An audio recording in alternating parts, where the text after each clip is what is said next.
早晨，多謝收睇兩熟頻道，我係阿 Sa。係啊，Man。明哥，今日係我哋富國島第8日，係啊，亦都係翻屋企嘅日子。係啊，嚇，咁就頭先酒店嗰度咧就係12點鐘 check out 嘅。係。嚇，咁我哋而家落嚟食啲嘢，咁就或者再行下定點樣？就跟翻時間先去機場。係啦係啦嚇，因為我哋班機唔係咁早，係啊唔使咁夜機唔使咁趕急嗯嚇。咁我哋稍後再同大家分享。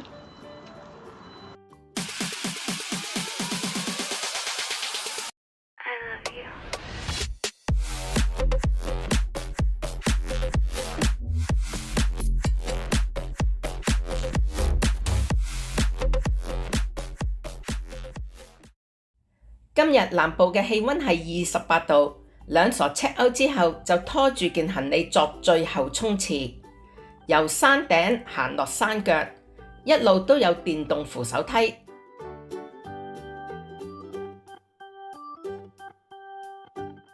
所以就算拖住件行李咧都冇難度。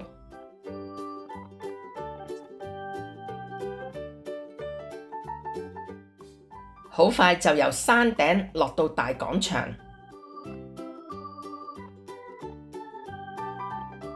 時間仲早，兩傻就先去食個午餐。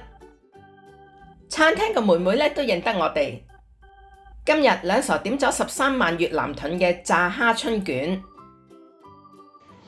好，講下先，個春卷係炸得好香脆嘅。但係佢裏邊嗰啲肉咧係冇乜味啊，即係佢冇乜葉裏邊包春卷嘅料，同埋個蝦因為有啲鞋，炸得就好脆嚇。海鮮炒麵15萬越南盾，麵本身咧有啲食福字麵嘅感覺，蝦又係有甜味嘅，但係就鞋啲嘅，唔爽，同埋鞋啲啲肉都係。嗰啲魷魚圈係 OK 嘅，唔會霉斷又腍別別咁，你覺得佢係新鮮嘅。咁同埋佢個麵似福字麵，佢咁樣炒咧，佢有少少汁咧，又冇咁乾。係啊。烤豬肋排蒸米飯15萬越南盾。咁個飯就之前食過啦，就即係同之前一樣啦 ，keep 住水準啦。Coconut Coffee 5萬盾一杯。今個午餐埋單總數48萬越南盾。由南部去機場有2個選擇，一係就搭 Grab 去到 V-Bus 總站，再轉19號 V-Bus 去機場；一係直接喺南部坐 Grab 去機場，拖住件行李點對點咧就會比較方便。由南部坐 Grab 去機場，大約半個鐘，收費係22萬越南盾。富國島嘅機場比較細，如果有需要，建議可以準備少少糧餉，因為機場裏邊嗰啲價格咧比起市區係貴嘅，而禁區裏邊咧又比禁區外邊高喎，啲價錢係以美金計嘅，折算咗之後咧可以用越南盾俾錢。明哥啊，係。我哋富國島8日嘅行程咧結束啦，順利結束，你覺得圓唔圓滿啊？圓滿係啊，又精彩。咁我覺得順利嘅咧就係佢落雨嘅時間，係啊，好多時日頭咧都係綿綿雨，係嚇唔係好大嘅。落大雨咧多數都係夜晚，有陣時都係10點打後。有一次表演前落嘅，就係睇嗰個 The Kiss of the Sea Show，係啊，嚇，但係到佢臨近開場1個鐘頭就停咗雨啦，收曬雨啦。係啊，因為富國島好多時睇 show 咧都係露天嘅，嗯，咁如果落起大雨就有啲麻煩。又掃興又取消。因為有網友話富國島睇到話有水浸喎，唔係有颱風添嘛，就話有。唉，我哋去嘅地方咧就咁啱冇睇到有水浸。係啊，嚇，咁所以我哋覺得都尚算可以啦，係啊同埋幾開心啦開心嚇。咁富國島你覺得值唔值得嚟啊？值得。你會唔會再嚟啊？會。係啊，我覺得都唔差，即係比起我以前覺得越南即係我自己覺得咧，好似比較污糟啲啊、鬧交啲咁。咁而富國島可能係因為發展做旅遊業，我哋去旅遊區，係啦，咁所以地方都係 OK 整潔乾淨係嚇。但係只不過係今次住嘅酒店咧就其實有啲係啊，咁我哋就整理一下我哋今次有一啲行程上邊嘅經歷啊，或者嘅心得啦，就喺片後邊再同大家介紹。係啊，好嗎？好啊，好。未訂閱嘅朋友請你哋訂閱同埋撳埋側邊嘅鐘仔。你哋嘅訂閱同俾 like 係兩傻頻道繼續嘅動力。去富國島旅行，出發之前可以先 download 定個 WeBus Apps， 方便揾巴士路線同埋預時間。護膚、防曬、帽、遮呢啲就係必備嘅。如果冇風，中部嘅感覺咧就特別翳熱，成藥咧都可以帶定啲。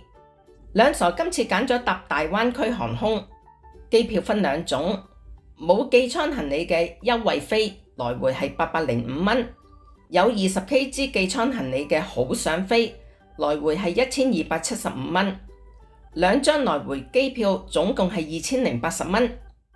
兩傻第一次搭大灣區航空，感覺都幾好。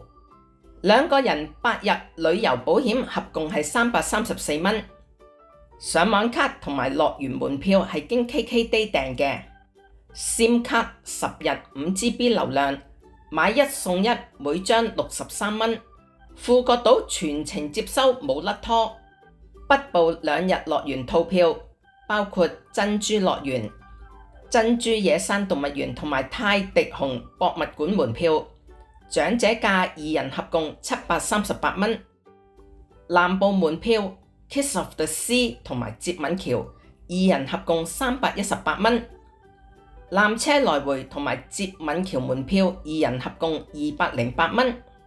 電子票二維碼儲存喺個手機裏邊，方便唔易遺留，亦都慳返即場買票排隊嘅時間。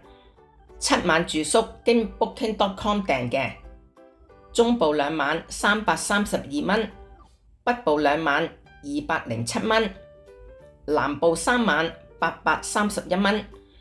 第一間中部嘅住宿最滿意，位置好近 WeBus 巴士站，夜市咧就喺隔離。酒店雖然得5層樓高，但係有 lift 喎。兩傻每次出入都見前台有人當值，員工友善有禮熱情。我哋要求加多2個枕頭，佢哋火速就搞掂。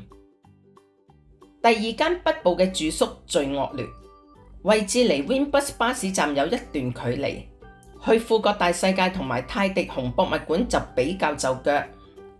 一開始就係貨不對版，兩傻俾佢帶咗去另外一度住，旅館得3層高，但係冇 lift 㗎，我哋要拖住件行李上2樓都幾金㗎。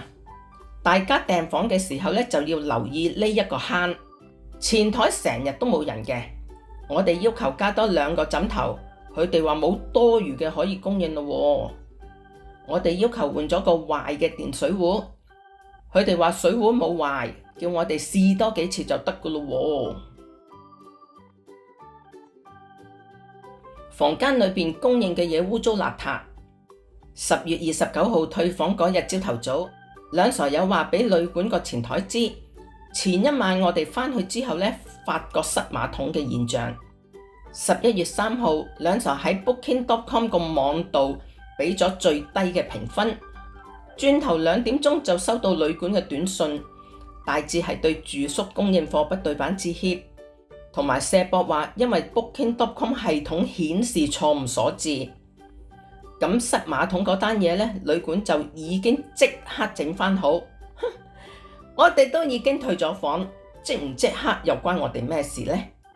跟住重點嚟啦，旅館要求兩傻咧刪除咗評價或者調整個評分，用一張2晚免費住宿券嚟利誘兩傻。如果住客唔可以以第一身嘅體驗嚟俾分，係要按照商家嘅指示嚟評，咁嗰個評分制仲會有意義咩？仲喺旅程途中嘅兩傻梗係冇佢咁得閒啦。旅館見冇福，11月5號又忍唔住發個短信過嚟，呢次係威逼利誘。首先帶出80蚊美金嘅馬桶維修同埋後續損失費，跟住係要兩傻立即刪除1星評價，又用30蚊美金做嚟，最後話咁會對兩傻第日嘅預訂造成不良影響嚟兇我哋。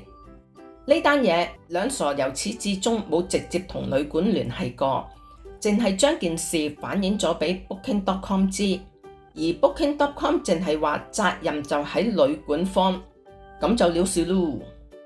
第3間南部嘅住宿最離譜，寄存行李話要收錢，管房個女人呢要我哋用微信過錢俾佢，酒店點會用私人戶口收錢㗎？房間裏面供應嘅嘢污糟邋遢，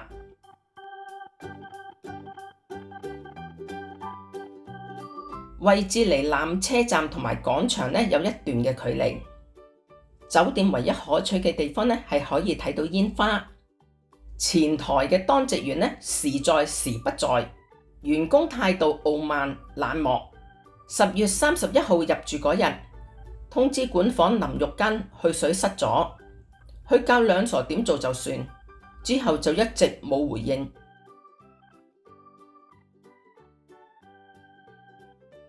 直至到6點幾突然收到短信，竟然話冇帶鎖匙啊！記住係冇帶，要我哋開門。唉，真係救命！